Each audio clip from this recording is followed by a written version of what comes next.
আসসালামু আলাইকুম viewers, welcome back to my channel হাদিয়ার হেসেল। মেজারমেন্ট কাপ ছাড়া কিভাবে চায়ের কাপ দিয়ে পারফেক্টলি ভ্যানিলা স্পঞ্জ কেক তৈরি করা যায়, আজ আমি তা আপনাদের তৈরি করে দেখাবো। চলুন রেসিপিটি দেখে নেওয়া যাক। ডিম 2টি, আটা 1 কাপ, তেল 1.25 কাপ, বেকিং পাউডার 1 চা চামচ এবং লবণ 1 চিমটি ও ভ্যানিলা এসেন্স 2 থেকে 3 ফোঁটা। সবগুলো উপকরণ একটি গ্রাইন্ডার জারে দিয়ে ভালোভাবে মিক্স করে নিব। আমি একবারেই সম্পূর্ণভাবে মিক্স করিনি, আমি 2 থেকে 3 বারে থেমে থেমে মিক্স করে নিয়েছি। আপনারাও চেষ্টা করবেন সেমভাবে মিক্স করে নিতে, এতে করে ব্যাটারটা সুন্দর আসে। আমার ব্যাটারটি পরিপূর্ণভাবে তৈরি হয়ে গিয়েছে। এখন একটি বোলে নিয়ে এক সাইডে রেখে দিব এবং যে 1 কাপ আটা রেখেছিলাম ও 1 চা চামচ বেকিং পাউডার এবং 1 চিমটি লবণ ছিল, সেগুলো আটার সঙ্গে ভালো করে মিশিয়ে নিব। মেশানো হয়ে এলে একটি চালনির সাহায্যে চেলে নিতে হবে। আমি আটাগুলোকে দুভাগে চেলে নিয়েছি। আপনারাও চেষ্টা করবেন দুবারে চেলে নিতে, এতে করে কেকটা অনেক মসৃণ আসে। আমি প্রথম 1 ভাগ যে চেলেছিলাম সেটা আবারও চেলে নিব অর্ধেক করে এবং একটি চামচের সাহায্যে ভালোভাবে মিশিয়ে নিতে হবে। ব্যাটারটা আমার মোটামুটিভাবে অর্ধেক মেশানো হয়ে গিয়েছে এবং বাকি যে অর্ধেক আটা বাটিতে ছিল সে অর্ধেক আটাগুলো আমি পুনরায় চেলে নিব।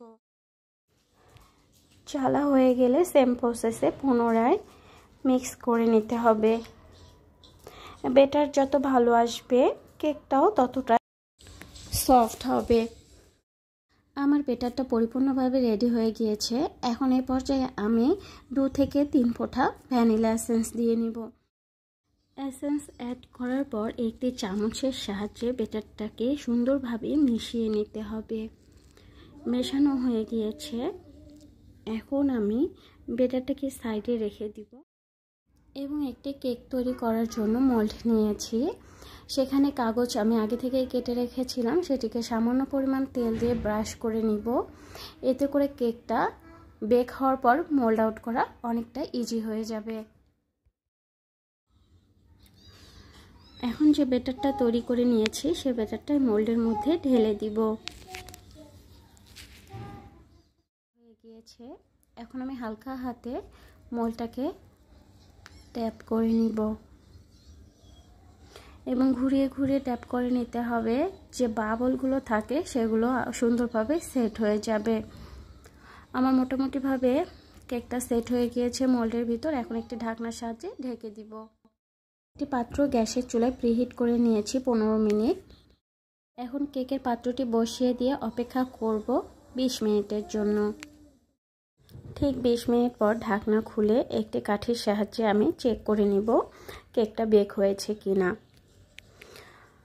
দেখুন আমার কাঠিটা অনেকটাই পরিষ্কার এসেছে, কোনো কিছু লেগে নাই, তার মানে আমার কেকটা পরিপূর্ণভাবে বেক হয়ে গিয়েছে। এবং চুলা থেকে নামিয়ে ঠান্ডা হওয়ার জন্য 15 থেকে 20 মিনিটের জন্য অপেক্ষা করব।